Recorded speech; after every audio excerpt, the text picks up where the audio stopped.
Hi, my name is Moshe Kindler, and I'm the publisher of The Jewish Link. Hi, this is Elizabeth Kratz. I'm editor of The Jewish Link. And you're on the Jewish Link Pitch Meeting Podcast. We're here for another pitch meeting podcast, The Jewish Link, and we have with us a very special guest who has never been on a podcast before.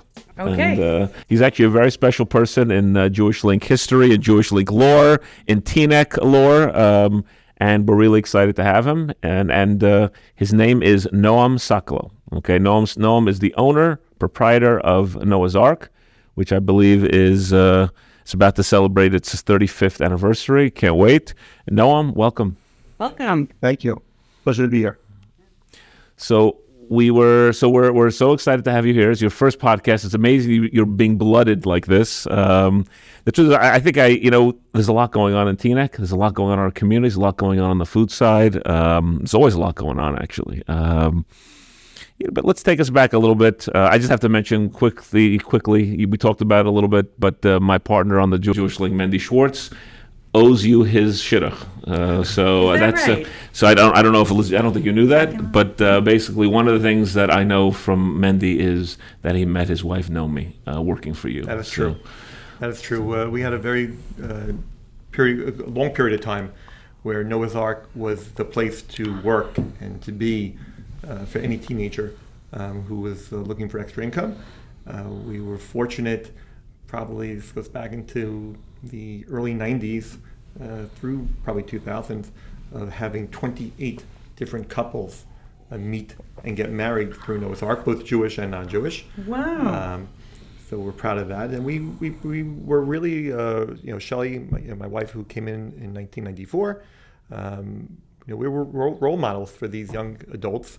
And I think they took away a lot from the experience at working at a restaurant, working at Noah's Ark or Shelley's, something that is instrumental in their lives today. I think if you ask your partner Mendy, who has now become a good friend and someone I look up to tremendously for what he's done, I think you will, if you ask him directly, he will definitely give a lot of his foundation to the work and the work environment at the restaurants that we provided. So it's really a great experience working. You learn so much by working with people who, you're in a kosher environment, so you're safe, but you're working with people who are not necessarily Jewish, people who are looking to provide food for their families, and just interacting with people. I think that's a skill set that, unfortunately, not every young adult in our communities have. And can you do like a good, solid, basic intro of the Noah's Ark, Shelley's experience for people who might not, perhaps not live in Teaneck or not even have lived in Teaneck for the last 5 years or so? Because I remember having lived in Teaneck for more than 15 years, Shelley's was like the go-to brunch place, maybe even the only brunch place on Sunday mornings for a lot of years. So you probably started during a time that was very different. The landscape must have been very different, the restaurant community of Teaneck. Absolutely. I mean, the whole community has grown by leaps and bounds since we opened up in 1988.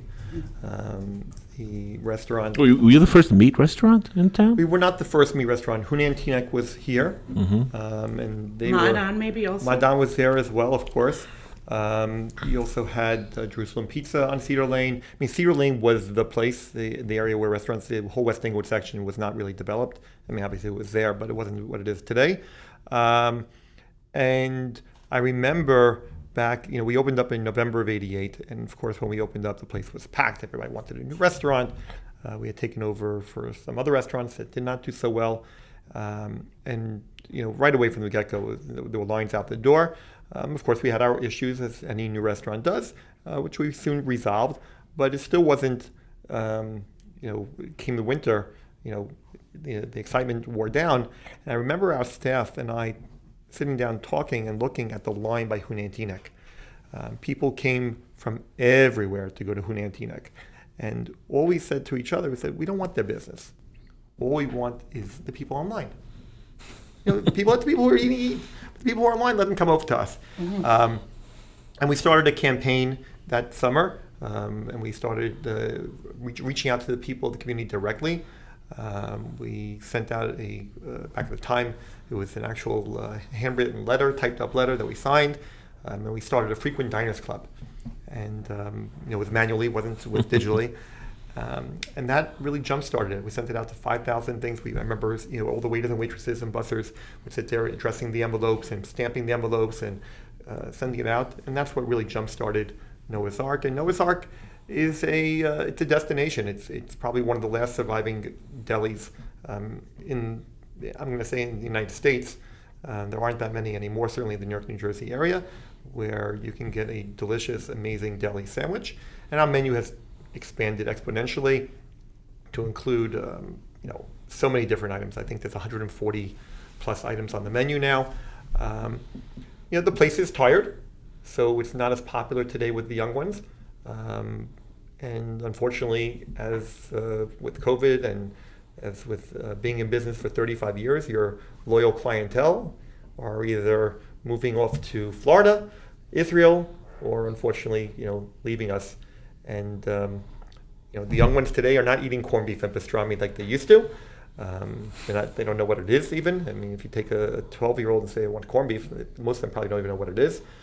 Give them a burger, a slider, a wing. So of course we introduced those items to our menu many, many, many years ago. We introduced many different specials. Can I just interrupt, by the way? Before you jump pretty quickly. Noah's Ark, you first came into my life when I didn't live in Teaneck. I grew up in Queens. And I think maybe it's about 25, 30 years ago. And I heard that there was this guy in Teaneck, Noah's Ark, who was doing frozen dinners, for travelers.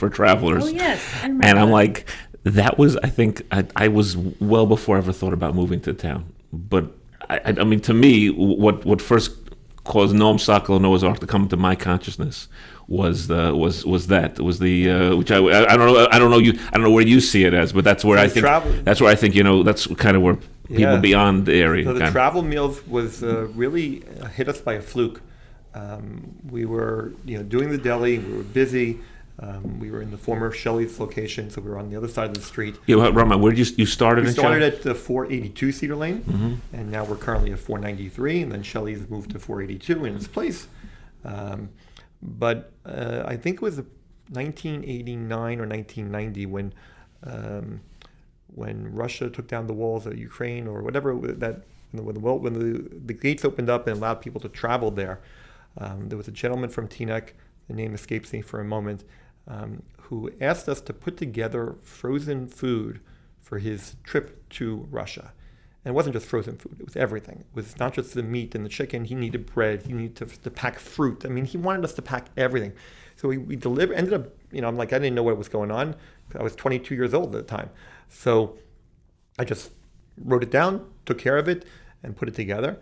And he took these 30, 40 boxes on a plane with him to Russia for this trip. And, everything worked out really, really well. From that, we started doing and advertising and specializing in doing research on frozen foods and what would hold up well, what wouldn't hold up well. And we developed a frozen food menu and where we were doing high-end custom meals. So it wasn't going to be like the ones you buy, for $3, $4 a meal. This was going to be a high-end meal that you can go and take with you. And then, of course, we started shipping it. And the hotels, the chefs at the hotels saw our meals. They started ordering from us directly. We ended up going to one interesting story is there was a guy and his wife and I guess a friend or somebody else, 3 people traveling on the Cunard lines. They were on the World Cruise. So it's a 102-day cruise, and they needed food. And they didn't want the regular kosher meals that were going on the cruise. So they, I guess, were in a high enough cabin and they pushed some buttons and got somebody to get the food, get the purchasing manager to order it from us. Well, that 102 meals of breakfast, lunch, and dinner for 3 people, so it's 1,000 meals, close to it, developed into a contract that we had with Cunard Carnival for many, many, many years. And we just recently started shipping to them again. But after that contract, we also had different cruise lines calling us up. And then the chefs from these high-end hotels from Hawaii or Puerto Rico, whether it was Four Seasons or whether it was Ritz-Carlton's, seeing our quality meal, and they are ordering it from us directly so they can serve it to their guests. we became exclusive to a lot of different venues for our meals. I know that my family ordered, we ordered a bunch of yeshiva vacations. We ordered your meals, and I thought they were great, and it was great. I mean, I think you were the first to do it. We definitely were one of the first. I mean, I think other places had it, but they weren't promoting it as such. And I don't know if they actually tested it and saw what heated up properly, what didn't heat up properly. But what's changed now, different, and we've changed with it as well. We're in the midst of developing this menu. It takes a little bit more complicated, is that most people, or I should say many people today when they're traveling aren't traveling like they used to. They used to travel and go to a hotel and get the meals, and the hotel would heat them up, either a fee, no fee, and serve it. But now they're going to Airbnbs, and they're going to condos, and they don't need the individual meals. They want a family meal, a family pack meal. So the issue with that is twofold. First of all, they don't have to be double wrapped and sealed because they're going to kosher the electric oven there. That's the easiest, no-brainer. But frozen food heating up, if you're at home and you take 8 pounds of something and throw it in a tin, it's not going to heat up properly. So we're coming up with a solution and instructions, detailed instructions of how to give it to them at a lower cost, because it is a bulk pack as opposed to individual. But at the same time, let them have a good product that they can rely upon and have to wait 2 hours to serve their dinner. So we're changing our ways with the times, and we've always done that. We've always, our restaurant has always been customer driven from day one. The customers wanted something, that's what we did. The customers wanted us to open earlier, we opened earlier. The customers wanted us to open later, we opened later. The customers wanted us to add certain things to the menu, that's what we did. We always follow what our customers want. Yeah. Just as someone who, as the publisher of the Jewish Link, certainly I deal with a lot of food places. How important has the catering been also for you? Because I know that first of all, I walk into many events, you're there. I walk into your restaurant, you're there. I don't know how you actually managed to be in all those places at once, but that's a mystery for me. But I think I first met you in person and spoke to you in detail about a rave catering event that you were doing, right? And that was like, to meet you in the context of a very high-end Manhattan restaurant sitting in one of these really fancy places, like, it gave a very good impression. Well, thank you. So, catering is my love and passion. I started off in 1981. March 14th, 1981 was the first day that I worked. So you were 3 years old. I was, I wish. I was. But I have to say that. I don't know, it's crazy. I'm looking at you. You look younger than me, by the way. So, and it's hard to believe that you've been open for this long. So yeah. So I started in catering. I worked for 5 years doing everything in catering other than being a waiter. I was a busboy, coat-room boy, kitchen manager, head busboy, maitre d', booking manager, truck driver, you name it for catering. That's what I did. It was for a caterer out on Long Island. And we worked at the time in every possible high-end hotel there was, from the Waldorf to the Pierre to the Windows on the World, the Vista. I mean, you name the location, that's where we were. There weren't as many caterers back then. This is, again, going back 42 years now. Mm-hmm. I loved it. What I loved about it was always doing something different, change. It wasn't high-end catering at the time, but it was something that I really had a passion for. So when I went into the restaurant business, 7 years later, back in my mind, it was always catering. So when Noah's Ark first opened up, the idea of being able to generate a day or two of sales over a Shabbos and, being closed and the extra income was tremendous and needed an impact. However, the Noah's Ark brand, which was good for Kiddushim and for Friday night dinner, Shabbos lunch, nobody really wanted their daughter to get married by a local caterer, Noah's Ark, or the local deli, Noah's Ark. So we developed a new branch for our catering with the same, motto, the same, it's a good word to say for me, the same mission to provide delicious kosher food and tremendous service. And we came up with a name at the time, which is no longer, but now it's called Rave. And Rave Catering is taken on by leaps and bounds. Helps us in terms of our whole division of foods and purchasing power and division of labor when restaurants are slow, catering slow, restaurants. So we are able to, it's another brand that we own, but it's a totally separate brand, separate chefs, separate equipment, separate pricing structure, separate menus, separate kitchens. So it's really a totally separate division. It just happens to be that I'm the owner of it. The same way Shelley's is a separate division, Noah's Ark is a separate division. And we're going to open up a wine and tequila division soon too. No.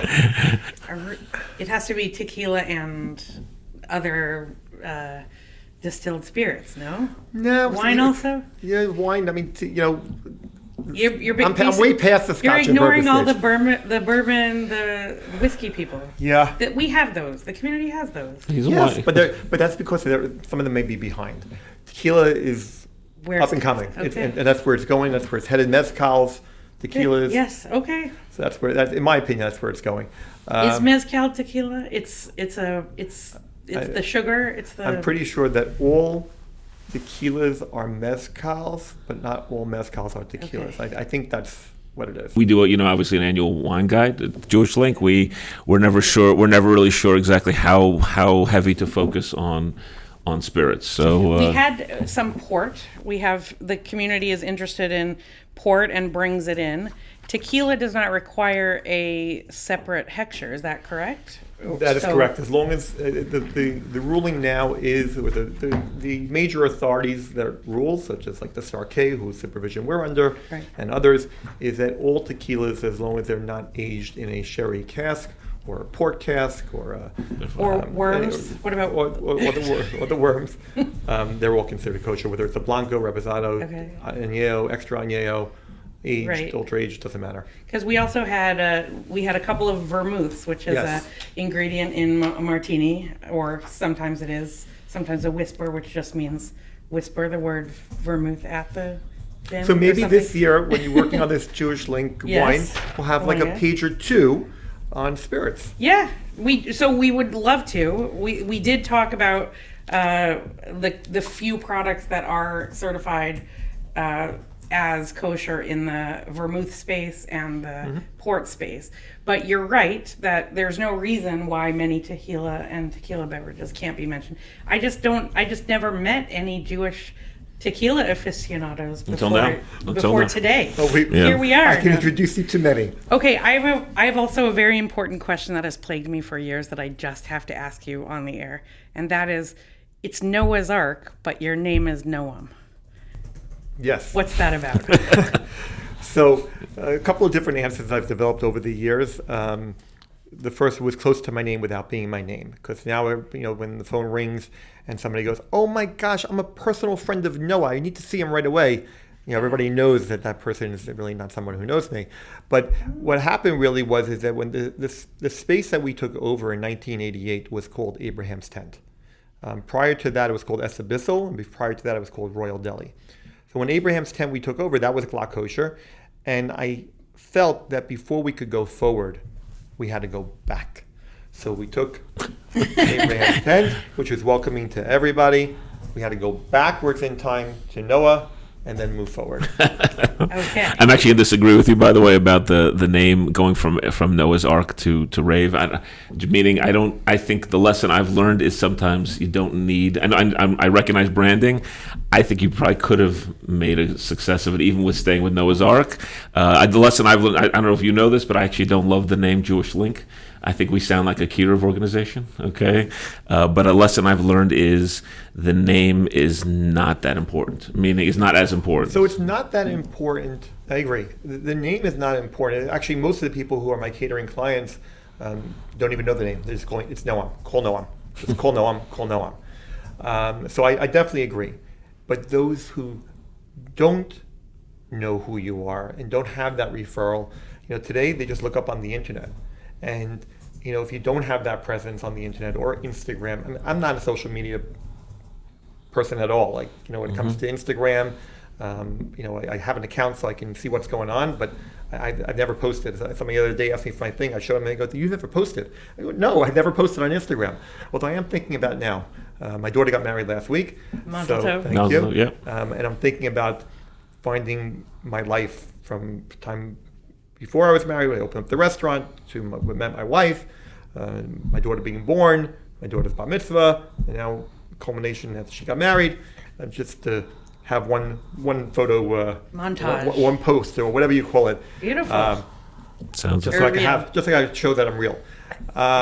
So people are looking for that name. I think once they meet with you, once they do a tasting, once they come to an event, you're right, they don't care. But getting that initial call today, people go to my website, they go, oh, there's nothing on there. I go, no, there's nothing on there. Other than some basic information, because it's meaningless. It's like, okay, if I hire the best brand influencer maker, they can make me look great. It doesn't mean I can do the job. Go ask my customers. Here's a list of 10 customers, all the past 6 months. Ask them if they're happy. If they're not happy, don't hire me. If they are happy, that's the reason to do it. But getting that initial call is difficult without it. Can you give a couple of examples of the super high end events that you have done? Just because I think it's fun, like these. You don't have to talk about specifics, but can I talk about the one that I remember fondly? It was right before the COVID lockdown. Also, I think it was basically February of 2020, and I basically think that was the last big wine event that I was able to go to before the lockdown. So that's why I remember it so well. But it was also excellent because it was at Jean Georges at the Fulton, and it was at the waterfront. It was beautiful, and it was basically a catered. You guys went in, koshered the kitchen, and then their chefs took back over and did the same menu, basically, maybe without the any shellfish that might have been present or not, but essentially brought out a Jean Georges, who's a celebrity chef, and it was amazing. And of course, the wine was also very good. But it's not the first time she's mentioned this event many times. Yeah, it was a good memory, and all my friends were there too. So we worked with Jean Georges actually for many years, and we were introduced to him by a good friend of mine, and they opened up their doors to us. We've done events at the Mark Hotel. We've done events at some of their private places, 220 Central Park South, I think it is. And we've worked at the Fulton, and most recently we did an event at the Pierre Hotel with Jean Georges and the brand as a co-branded event. And we've been talking about possibly doing a collaboration of rave and then rave by Jean Georges as a that's really cool for upscale clients who are looking for that extra boost, that celebrity chef that people are looking for. And it's a great symmetry. It's a great chemistry. They respect us because they know we know the kosher. We respect them because they know the food. And our chefs collaborate with their chefs both on menu and on producing the food, etc. So that's how that worked over there. We've been very fortunate. I mean, extremely, extremely fortunate that a lot of our catering clients become good friends, and a lot of good friends look to help us out whenever they can. We've had the opportunity to do events for sitting presidents, which was really insane, the amount of security and what went into that event. We've done prime ministers of Israel, governors of different states, senators, celebrities. We did a dinner with Robin Williams. We've done dinners for people running for president. We've done people for past presidents. We've done personal events for them. We've done quite a bit of events over the years, getting access. It's nice to to check off that little box in your life history. But I truly believe that we really give that kind of attention to all of our catering clients. That's the difference between Rave and many others. When someone local is getting married, gets engaged, most often we're not getting that phone call. We're not even known about. In the young industry, the older, we're just not even known. You mean to cater an engagement party? To cater the engagement party, cater the wedding. Right. It's just not. It's not there. It's not on the tip of their fingers. Whereas you have some of the other caterers who are doing 10 or 15 events every single Sunday. We're a boutique caterer, so we're always giving that high-end service and that high-end attention to detail that maybe not everybody wants. Some people want that bulk production, and knock it out, give us the best price possible. Some people really want that attention to detail, whether it's the number of servers per table, whether it's a course is served a certain way, whether the food is cooked fresh on site, which is what we do on every single one of events other than Shabbos. We're really putting a lot of we get involved with the timing, we get involved with the presentation in terms of the buffets and the layout and where things are going to be located to the door, where things are going to be located to convention to people, making sure that each guest at the tables, if you have a vegetarian, that they don't have to ask that we already know about it, it's being served together with everybody, making everybody feel like a first-class citizen. So some people like their wine, some people like their bourbon or scotch, and some people like their guests being taken care of. And I think when someone goes out and calls us and contacts us regarding an event, they already know that they're contacting somebody who's going to take care of their guests. So they're paying the price for them to be able to sit back, relax, and enjoy that event and know that every single detail is being taken care of, not just the overall. I mean, most caterers do a fine job and lovely, but we're going to get involved in making sure that everything is really running smoothly. Right. There has to be someone like you who knows how to flow with the punches, or what's that? What's the phrase? Roll with the punches. Right, because there's really not. It's not a standard caterer type. Absolutely. So moving from the super high end to the other kinds of work that you do, though, I remember, and I think we covered it, Hannah, who I just looked at, is off camera, but I think last summer you did a 9 days pop-up. Is that yes. right? Can you talk about that kind of thing and the different kinds of, I think at that point, I'm trying to remember because I didn't review it before our recording, but I think you were experimenting with some vegan options and maybe vegetarian options. Correct. So, in 2022, the summer, before the 9 days, we lost our lease at Shelley's. We had a lease there we shut down right during the beginning of COVID, and we were still operating the kitchen for catering purposes. The restaurant itself, retail, was closed, and we were only doing events and parties and using the kitchen. We thought we'd have it for the 9 days, but it didn't work out that way. So we ended up doing a little pop-up at Noah's Ark called Kate and Kyle's, two childhood friends from Englewood who came in to work with us on menus. And it was the vegetarian vegan, and a version of that, I'm pleased to say that did go well, and it was it was quite successful, and the people that came out really appreciated it. So we're actually, I can tell you first, because I don't know if it's well known, publicized yet, but a version of Kate and Kyle's or Shelley's, or a combination of which, will be opening up hopefully in time for these 9 days. At 483 Cedar Lane, which is the former Taipei Noodle House on Cedar Lane, which is on the same side of the street as Noah's Ark, 3 stores down. We have a brand new restaurant and kitchen in the process of being built, and hopefully in time that menu will get revealed, and people will be able to have their dairy brunches or their dairy fixes on Cedar Lane as opposed to down by the West Englewood section. So this is really exciting. This is actually one of the reasons why this is about the. So is it going to be called Shelley's, or are we still holding off on the name as well? As you were looking at Hannah off camera, I'm looking at Shelley off camera. Yes. Hi to Shelley off camera. Okay. Yes. Does she want to go in? We haven't decided yet whether it's going to be Shelley's, whether it's going to be Kate and Kyle's, whether it's going to be something else. You could do a contest, by the way, to vote in the name. Yeah, we did that for the Dover. When we had the Dover, because we originally were the Rainbow Room, and the Rainbow Room, of course, in New York City, thought it was not a good thing for us, the Rainbow Room in Teaneck, New Jersey, to have the same name. People were going to get them confused. So we did run a contest, and we did come up with the Dover Room. Not bad. Okay, that's exciting. So this is a dairy, vegetarian, vegan place. Yeah. Is that okay? Correct. Exciting. It is very exciting. And it's different from Shelley's, because Shelley's was basically dairy, brunchy, and was it breakfast? Did you also have dinner? I can't remember. Yeah, so Shelley's went through several iterations. When we first opened up, we wanted to emulate Ratner's. Okay. And that didn't go I never knew that, by the way. Shelley's was to emulate Ratner's? Wow. It was to emulate Ratner's. It was onion rolls and all that stuff? Onion rolls. It was a diner style with the potato soup and the French onion soup and the roux waiters.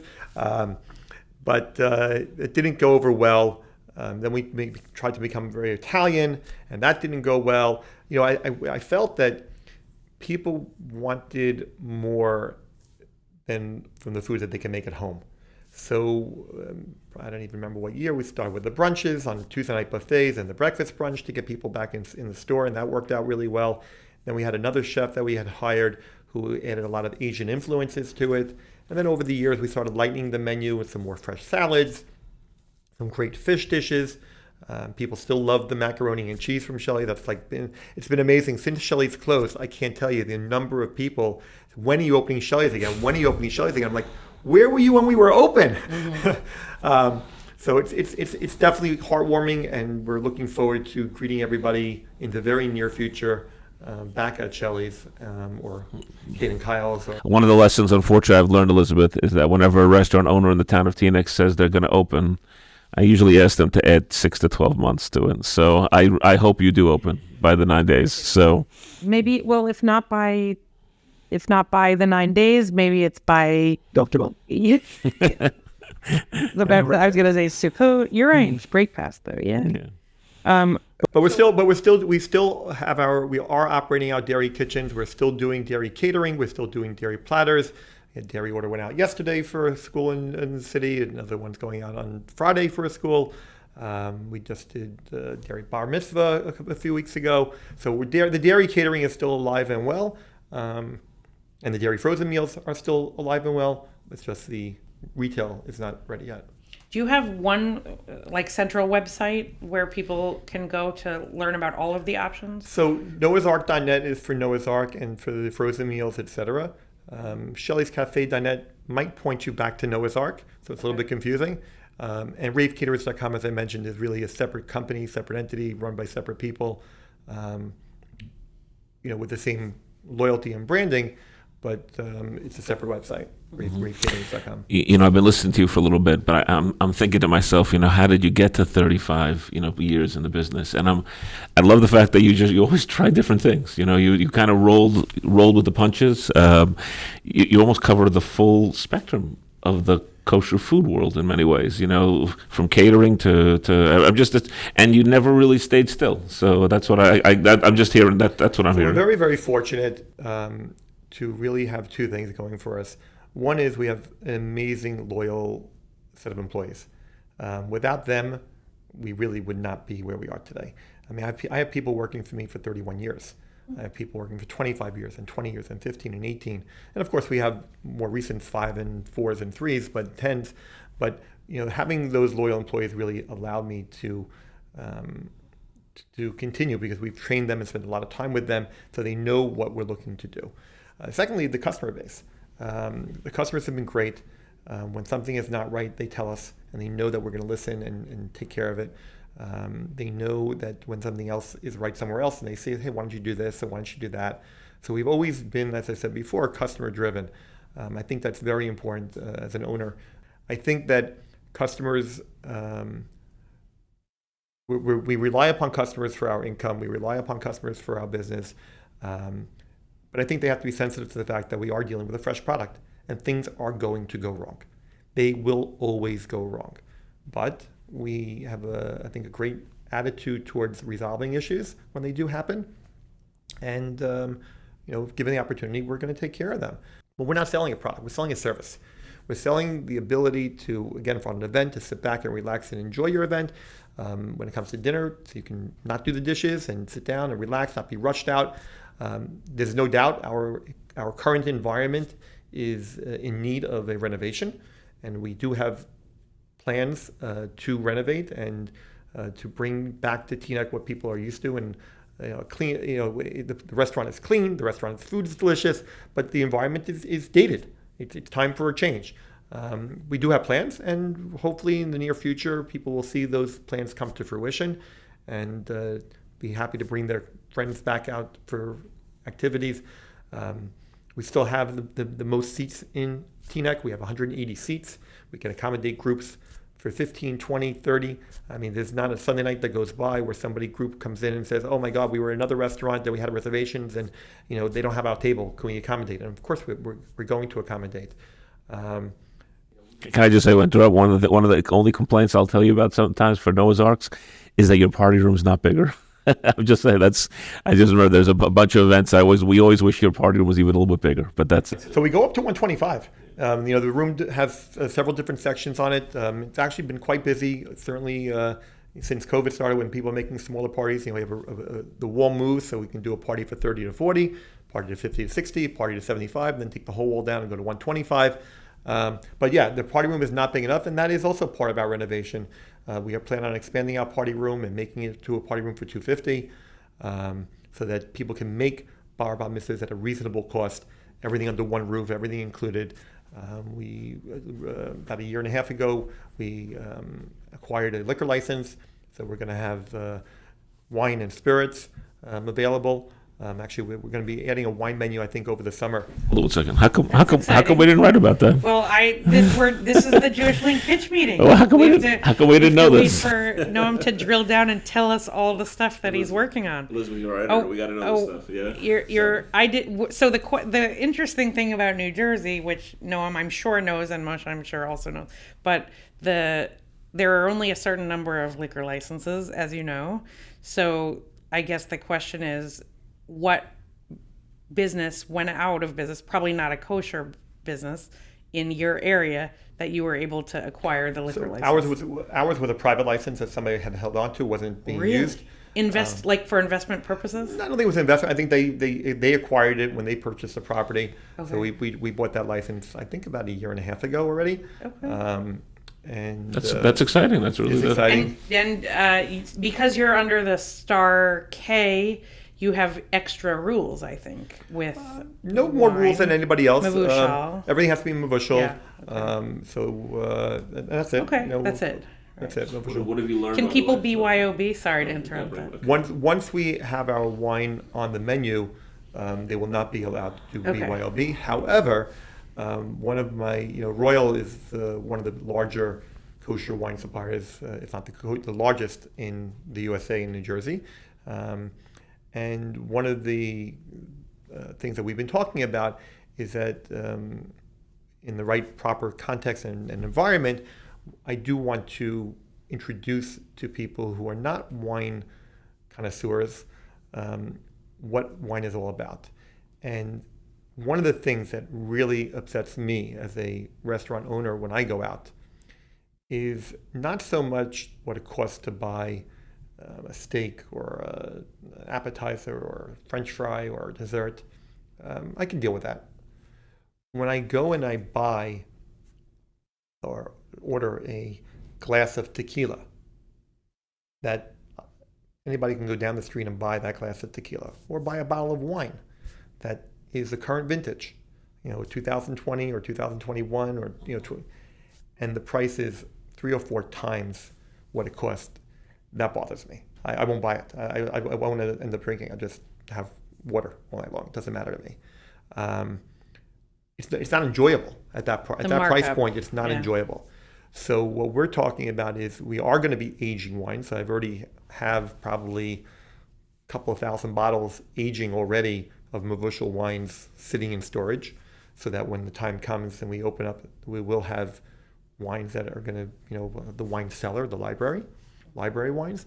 But any current vintage wine that someone could go to the store to fill her up, or to vineyard, and they can buy that bottle for, I don't know, $25. You're not going to see that for $100 in our environment. That bottle might be $60, $55. We're going to have glasses of wine, a tremendous glass menu, where people can try wines, flights of wines.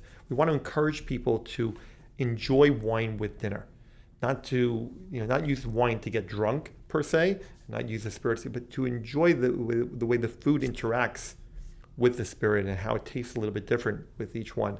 And I think if you have it at the right price point, you encourage people to buy more and to enjoy it more and come back more often. One of the things that I've always wanted, and just maybe put this in your, file of things to think about, but I always wanted there to be a place for tasting events that a winery from Israel is coming in, Carmel is coming in. Where can I have a wine event? and how can we make it so that non-mavushal wines can be served? So we tried. We spoke with the our kashrus administrators, and we've tried really, really, really, really hard. I don't think we're going to win. Not until all the four major organizations get together and say they're all going to do it. I think individual rabbis might say yes, but it's not political. It's just they are answering to a different public. We look at this chafke because they're local, so we know the Center family and what goes on there. But I think if all four said, "Hey, we're all happy to get on board and allow it to be done in a certain way," because I remember years ago doing catered events and hiring 10 YU boys to come pour the wine, and that was allowed. It's not allowed anymore under the auspices that we currently follow.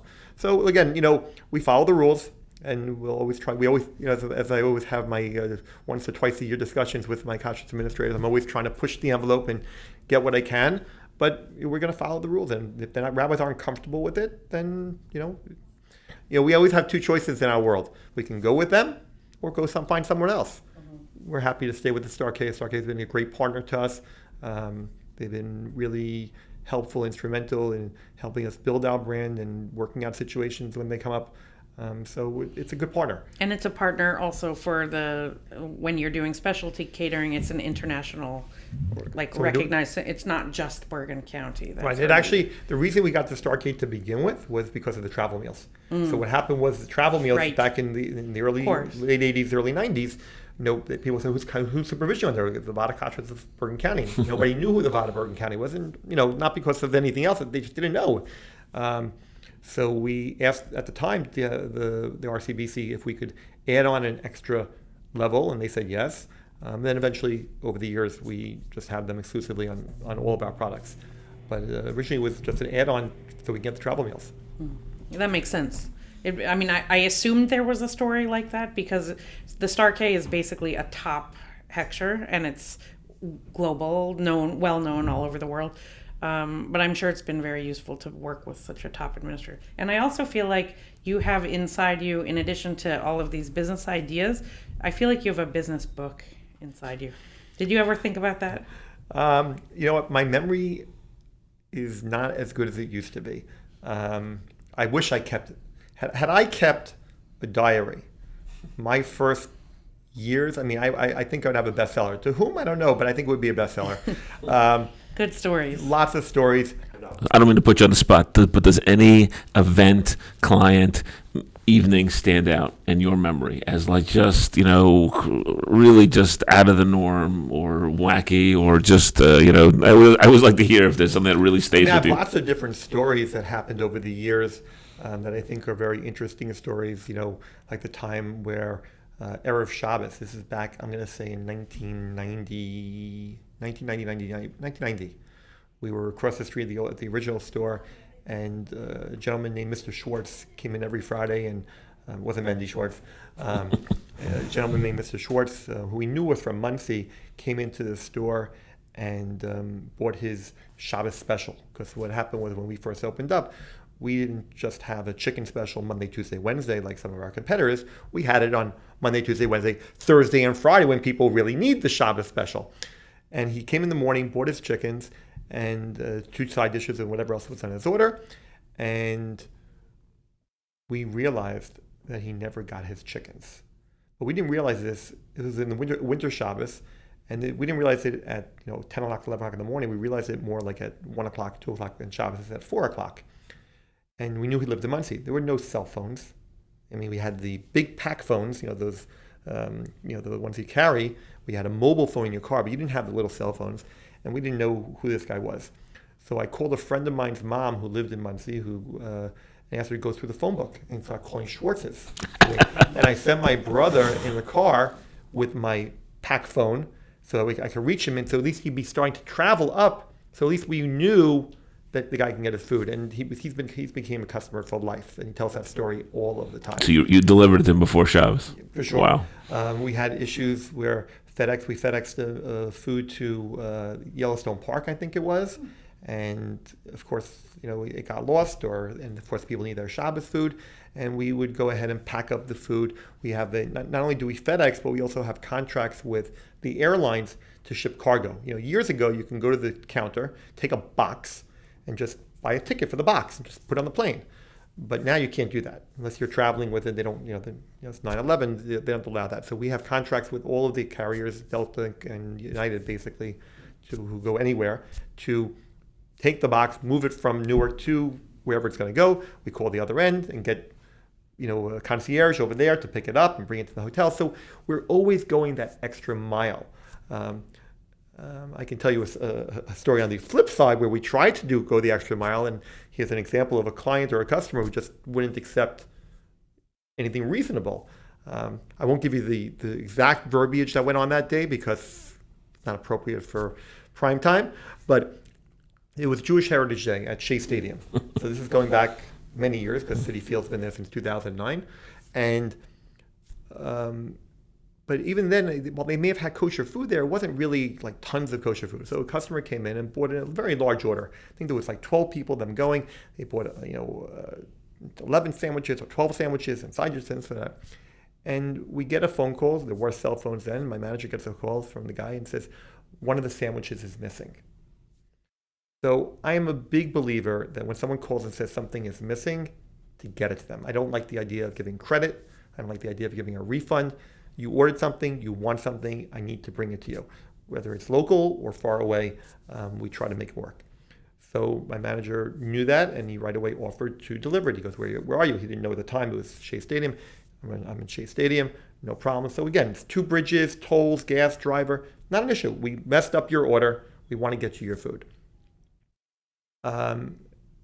We get his name, we get his phone number, and my manager says to him, my driver will get there. He'll call you when he gets to the thing, and you'll come and meet him by the gate. He goes, no, I want him to go bring it to my seat. And you can imagine my reaction, whereas I said, enough's enough. I mean, a person, you have to be reasonable. Mm-hmm. It's like, again, we make mistakes. We're going to go over and above and beyond to make up for your mistake. But for me to go buy he wants us to go buy a ticket to bring it to a seat. My vision was that he was going to get to the stadium and throw it over the fence so the guy catch it. That's funny. Those are examples. I mean, I had an issue once. It made me buy. I literally spent $100,000 one day after this incident happened. We sent our truck to an event, and this was actually an event for Vice President Al Gore, who was running for president. So this is back 2000. Mm-hmm. It's Gore 2000. And we're doing an event for him. And, our refrigerated trucks are typically loaded up the night before. And everything's set to go. And I call my manager, who's making sure the truck leaves on time. Everything's leaving on time. Great. All of a sudden, I get a phone call, maybe 45 minutes into the drive. We have a problem. What's the problem? The truck blew out a tire. Now an event's starting, it's a lunch event. It's starting at 12 o'clock. This is now about 7:45, and I just don't even know what to do. It's a fully loaded truck with dishes and glasses and silverware and food that has to be somewhere in time with hours to prepare to get the event started. I'm calling AAA. They can't help me because it's a truck. I finally meet up at the site, and by that time we've already called the roadside assistance for trucks, because at that point we'll just tow the truck to the event. They were trying to move the truck or lift it up because the truck was like this, and they're trying to lift the truck up, and I saw the truck go like that. And I'm like, oh my God, I don't know what to do. And bottom line was they towed the truck to the event. The event went off without a hitch, no issues. But the very next day, I went to Freightliner on Route 17, or whatever it was, ordered a brand new $100,000 truck. I said, I need a heavy duty truck to not have an issue. It's too heavy. It was too the load heavy. was too heavy. Wow. Whatever it was, we were a smaller caterer back then. Now, of course, we have multiple trucks and roadside assistance packages. But that was a decision that ended up. So things like that. We had all-nighters. So we've had food, almost not make it to it. We did an event in Mexico and, got held up at the border. I mean, all kinds of stories like that, which, are amusing to me and things that I keep up. But again, to have it written down, you need a little more color. So maybe we'll do it together. Maybe we'll do short stories from the restaurant tour.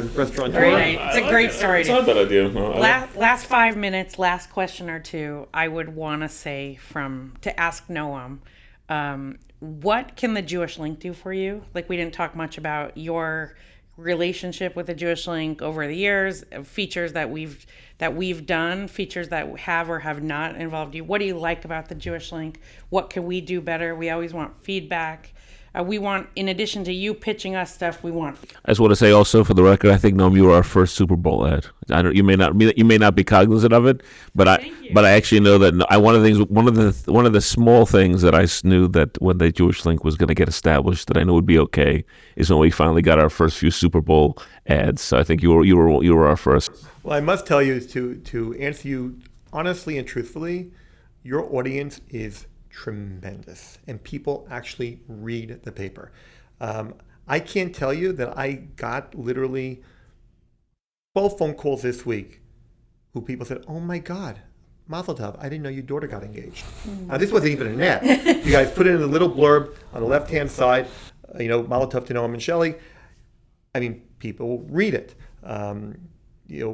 Every time we run an ad, the amount of business that generates, or when the e-blasts come in, people follow, read, we see the clicks. It is definitely... Can I just compliment you? What we find is that the ads do better with more established names. Meaning, if you're a nonprofit or people that have no history within our readership, they get less of a response. They get a response, but not as good. I'm just saying, it's a combination. I think I'm going to give you guys the credit, because I think it really does go to you. It's a quality... the magazines that are quality. The paper is done well. It blossomed from whatever it was, 60, 70 pages at one point to now 100. Sometimes every week is over 100 pages. Yeah. I can't even get through it all the time. We're sorry about that. We're working on it, by the way. I tried to read it cover to cover. I think people really, really read your paper. So if you want to get the word out, certainly within Bergen County, and certainly I think beyond, definitely pays to advertise and promote through the Jewish Link. So you guys are doing a great job. Thank you. I'd like to see more stories as opposed to like what's happening in Bergen County, like more like life, like more articles as opposed to just the rabbis' classes and that kind of stuff. But I think it's great. I think it serves a really great purpose. And I wasn't sure at the time. I remember before the Jewish Link even came about, I was asked a couple of questions, and I wasn't really sure. We had several things going around at that time, and this one didn't just take the place, but it really filled a void. Teaneck and Englewood and Bergen County is a different kind of community than some of the other communities that have these types of papers, whether it's Long Island or Muncie or Zig.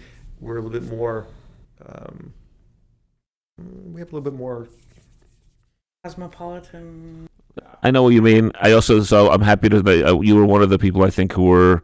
A lot of people thought I was crazy when we started. So there's no. But I'm glad you're not saying that I was completely mishuggah now. No, but I was wrong, and I'm wrong all the time now. I used to be right all the time. I'm finding myself being wrong. That's like that famous Abraham Lincoln quote about his father. Do you know the one I'm talking about?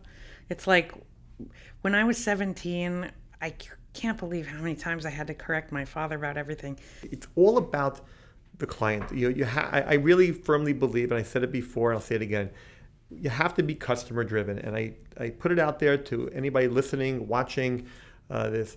If you have an idea for us, something you want us to add to our repertoire of services that we offer, if you see that we're doing something correct, or you see that we're doing something wrong, let us know in a constructive way, and we're going to take it on. I mean, everything we've done, whether it's lunch specials, early bird specials, we now offer a smaller sandwich for a lower price so that it competes with our larger sandwich. Private parties, catering, frozen meals, shipping meals. We offer many, many, many different services, and it's almost all of them were not our own ideas. They all came from customers. And one last thing before we go, since I didn't realize we were on a time limit, I thought we were going to be here all afternoon. But right before Pesach, I did not have this idea. One of my employees, my long-lasting employee, he had a brilliant idea, because we're going to open up. I went to Israel for Pesach, and I told everybody they had to come back to work on the 14th, which was a Friday. And he said, "No, we don't really do much Shabbos takeout, and if we don't have orders, why do we need to be open? Like, it doesn't make sense. Give us all an extra day for vacation. We're not going to get paid, and we'll come back on Sunday, and we'll be fine." He said, "But if we have orders, no problem. We'll all come in." So I said, "Gee, let me figure this out." So we came up with this Shabbos package that we literally put together last minute. We were going back and forth on the design of the ad, and we put it in on the paper, and we put it in on an e-blast. I think that was probably the single busiest Friday we've ever had. I didn't know that. That's great. 35 years. Wow. The amount of orders that came in for this Shabbos right before Pesach, for Shabbos after Pesach, when people were traveling back and didn't have food, was incredible. More than we ever do. So we're always, I'm not ashamed, or I'm actually happy to take ideas. I'm not perfect. I'm sure that, over the years, I've had some issues or situations with a specific person. And of course, I always ask for mechila and apologies, and I'm sorry. Maybe I had a bad day. Maybe somebody pushed my button. Maybe somebody said something about it. Maybe who knows what the reason is. And obviously I'm wrong. But in general, we are very receptive to customers giving us feedback, ideas, constructive criticism about the food, about the service, about the ambiance, about the employees. We welcome it. And we'll always do that. And the day that I'm going to rest on my laurels, the day that we're not going to listen to our customer base, is the day I'm going to turn back the key and hand it back to the landlord, because that's just not who I can be. I can't. If I'm not, we have a philosophy in our store. It's called the triangle theory. I'm sure we didn't create it, but somebody put it together for us. It's very simple. If the employees and the customers and ownership are not all on the same playing field, all not happy, then it's not good. If the customers are getting everything for $5 a sandwich, and the employees are making $30 an hour, and the employer is losing money every week, we can't survive. And but again, if we can provide good product with a good value, pay our employees properly, and us make a healthy profit, we're going to succeed forever. And that is really one of our fundamental philosophies. If you come to work in our restaurant, you get a manual. We have several of these philosophies written down that you must learn and memorize and take a test on to understand what it's all about. Ritz-Carlton has the credo. Noah's Ark has our philosophies, and that's our way of life. And if you ask anyone who's worked there, they may not have appreciated it at the time, but they certainly appreciate it now, what we have to offer. Right. It's really neat to hear, you talk about the value of customer service, and that's really not what I thought that Noam was going to come in and talk about today. I thought we were going to talk about food and wine and restaurant openings, but really these are very deep issues, and a lot of what Noam has just said applies to our business as well. So thank you for being here. I'm happy to come back and go over food and wine too. Okay.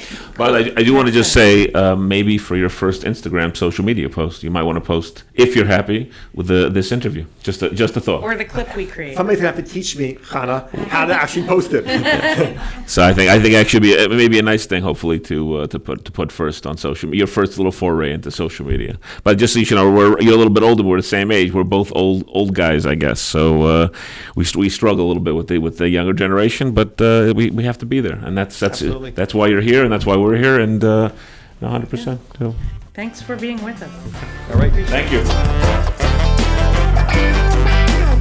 Thanks for being with us on the Jewish Link Pitch Meeting podcast. If you would like to participate or be in touch with us in any way, please email us at editor@jewishlink.news and follow us and find our podcast wherever you find podcasts.